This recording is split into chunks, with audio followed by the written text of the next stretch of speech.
Cockroach जनता party को मिलेगा थलापति विजय का साथ। जंतर मंतर पर पहुंचेंगे राहुल गांधी और थलापति विजय। नमस्कार, मैं आपके साथ रीना झा बालियान। आप जानते हैं, दिल्ली के जंतर मंतर पर तकरीबन एक महीने से ज्यादा का समय हो चुका है जब कॉकरोच जनता पार्टी का ये प्रदर्शन चल रहा है। ऐसे में 17 दिन हो चुके हैं जब सोनम वांगचुक 17 दिनों से अनशन कर रहे हैं और अब तक 8.5 किलो उनका वजन घट चुका है।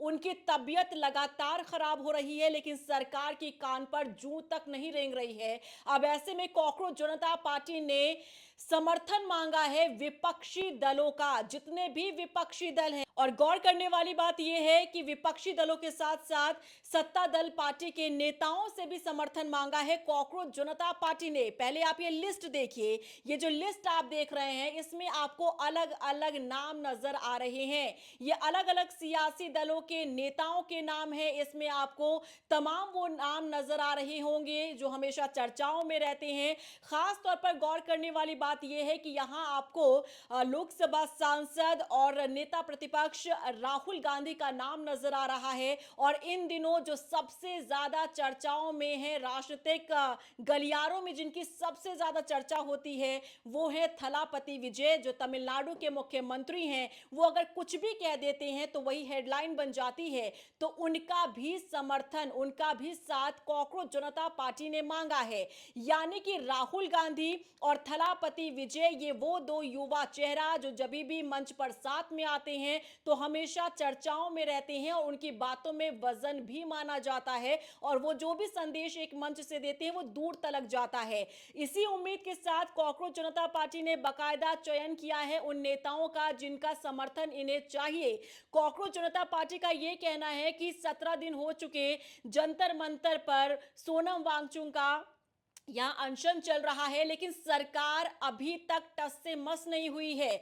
आप जानते हैं कि नीट परीक्षा को लेकर यह पूरा विवाद चल रहा है, युवाओं को लेकर यह पूरा विवाद चल रहा है। युवाओं की आवाज कॉकरोच जनता पार्टी बनी है और मांग लगातार की जा रही है कि देश के शिक्षा मंत्री धर्मेंद्र प्रधान का इस्तीफा होना चाहिए। लेकिन अभी तक सरकार ने इस पर कोई एक्शन नहीं लिया है। हालांकि अभी बीच में कई इस तरीके की खबरें सामने आ रही थी कि जो अभी रिशफल होना है मोदी कैबिनेट का, और इसमें सरकार ने विचार कर लिया है और धर्मेंद्र प्रधान को कैबिनेट से बाहर का रास्ता दिखा दिया जाएगा। लेकिन फिलहाल अभी तक इस खबर पर मोहर नहीं लगी है।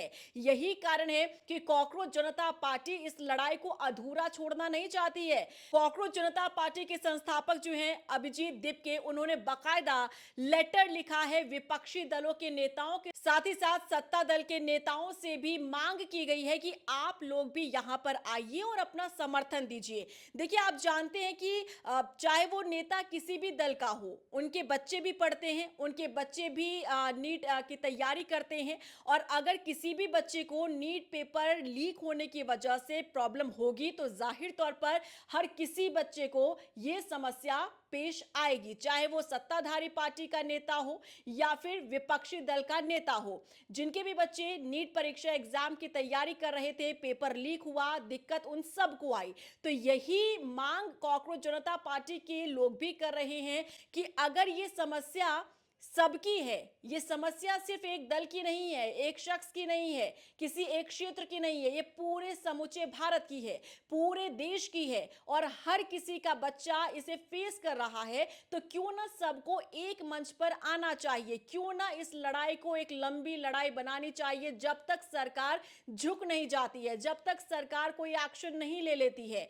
अब सवाल यह है कि कॉकरोच जनता पार्टी ने ये पत्र तो लिख दिया, ये चिट्ठी तो लिख दी, लेटर लिख दिया कि आप आइए, आग्रह किया गया है ये लेटर लिखकर कि आप आइए दिल्ली के जंतर मंतर पर आकर यहां हमारा साथ दीजिए। लेकिन सवाल ये है कि आखिर इन जो नेताओं की लिस्ट आपको नजर आ रही है, इनमें से कौन सा नेता आपको लगता है कि कॉकरोच जनता पार्टी को समर्थन दे सकता है? क्योंकि सियासी जानकार ये भी कहते हैं कि ये पूरी लड़ाई ठीक उस तरीके की लड़ाई नजर आ रही है जब लोकपाल बिल को लेकर अन्ना हजारे ने दिल्ली में प्रदर्शन किया था, अनशन किया था और वहीं से एक नई राजनीतिक पार्टी का जन्म हुआ था, आम आदमी पार्टी, और अरविंद केजरीवाल वहां से नेता बने थे। तो सियासी पंडित ये कह रहे हैं कि ये भी एक तरीके का जरिया हो सकता है, अपने राजनीतिक सफर को शुरू करने की एक कोशिश हो सकती है और ऐसे में शायद ही कोई सियासी दल या कोई विपक्षी दल साथ देने के लिए इस मंच पर आए।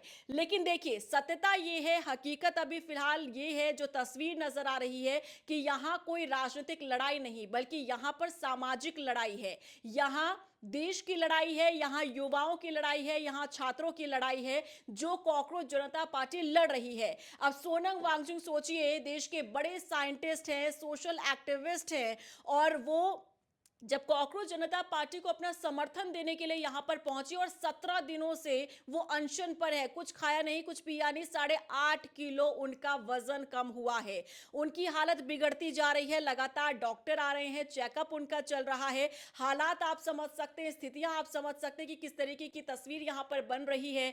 ऐसे में सवाल यह है कि क्या राजनीति को परे रखते हुए क्या सबको एक आवाज में यहां से लड़ाई नहीं लड़नी चाहिए? क्या जिन नेताओं को लेटर लिखा गया है कॉकरोच जनता पार्टी की तरफ से, चाहे वो थलापति विजय हो, चाहे वो राहुल गांधी हो, चाहे वो जेपी नड्डा हो, ये तमाम नेताओं के जो नाम आपको दिख रहे हैं, विपक्षी दलों के नेता इसमें हैं, कई सांसद हैं, कई किसी राज्य के मुख्यमंत्री हैं, उन सबको लेटर लिखकर आग्रह किया गया है कि आप आइए, हमारा साथ दीजिए। ऐसे में आपको क्या लग रहा है, क्या वाकई में ये लड़ाई आगे बढ़ती हुई आपको नजर आएगी? क्या सरकार पर दबाव बनाने में ये सभी सियासी दल, सभी विपक्षी दल एकजुट हो पाएंगे? क्योंकि इंडिया गठबंधन की अगर बात करें तो इंडिया गठबंधन के कई नेता अपना समर्थन दे चुके हैं, यहां पर बारी बारी से आ चुके हैं, उन्होंने अपना समर्थन भी दिया है। ऐसे में दो बड़े चेहरे और दो ऐसे लीडर जो इन दिनों खूब चर्चाओं में हैं, एक राहुल गांधी और दूसरे तमिलनाडु के मुख्यमंत्री थलापति विजय। अब ये दोनों ही नेता, आप सोचिए, अगर जंतर मंतर पर आकर यहां से आह्वान करते हैं और यहां से अगर वो सरकार को ललकारते नजर आते हैं तो एक बड़ा संदेश सरकार तक पहुंचेगा। क्योंकि आप जानते हैं तमिलनाडु में स्ट्रांगली ये दोनों लीडर्स जो हैं, और दोनों ही लीडर्स की जो पार्टियां हैं वो काम कर रही है, सहयोगी दल हैं ये दोनों। और राहुल गांधी का एक बड़ा योगदान, कांग्रेस का एक बड़ा योगदान तमिलनाडु में है। और आप जानते हैं कि जब भी विजय कुछ राहुल गांधी से कहते हैं तो राहुल गांधी उसके लिए तैयार हो जाते हैं, और राहुल गांधी कुछ विजय से कहते हैं तो विजय उसके लिए तैयार हो जाते हैं। यानी कि तालमेल के साथ दोनों नेताओं का काम चल रहा है। ऐसे में अगर दोनों ही ये युवा नेता इस मंच पर आते हैं, जंतर मंतर पर आकर सरकार को ललकारने का अगर काम करते हैं, उन्हें एक तरीके से प्रेशर बनाने का काम करते हैं, तो संदेश दूर तलक जाएगा और हो सकता है कि सरकार जो अब तक हरकत में नहीं आई है वो आगे हरकत में आए, और जो मोटिव है कॉकरोच जनता पार्टी का वो मोटिव भी पूरा हो सके, और जो देश के छात्र हैं उन छात्रों का भी मोटिव पूरा हो सके। इसमें गौर करने वाली बात यह है कि ये लड़ाई बिल्कुल मिलती जुलती है राहुल गांधी की छात्रों की गूंज से भी। छात्रों की गूंज नाम से अभियान राहुल गांधी चला रहे हैं, आप जानते हैं कोटा से उन्होंने शुरुआत की थी इसकी। वहां भी मोटिव यही है कि छात्र जो परेशान चल रहे हैं, चाहे वो पेपर लीक मामला हो, चाहे वो बेरोजगारी का मामला हो, छात्रों को इंसाफ मिलना चाहिए, छात्रों को उनका हक मिलना चाहिए, अधिकार मिलना चाहिए, और यही मांग कॉकरोच जनता पार्टी भी कर रही है। तो क्यों ना, जब लड़ाई एक है तो मंच भी एक हो जाना चाहिए, यही मांग कॉकरोच जनता पार्टी कर रही है। फिलहाल सबकी निगाहें इस पर टिकी हुई है कि क्या राहुल गांधी और थलापति विजय दिल्ली के जंतर मंतर पहुंचेंगे, यहां आकर क्या कॉकरोच जनता पार्टी को समर्थन देंगे, और क्या यहां से संदेश देने का काम वो करेंगे, जिसके बाद सरकार पर प्रेशर बढ़ेगा और सरकार एक्शन लेती नजर आएगी। आपको क्या लगता है, कमेंट सेक्शन में जरूर बताइएगा। क्या वाकई में दोनों लीडर्स को आना चाहिए यहां पर या फिर नहीं, बताइएगा जरूर। नमस्कार।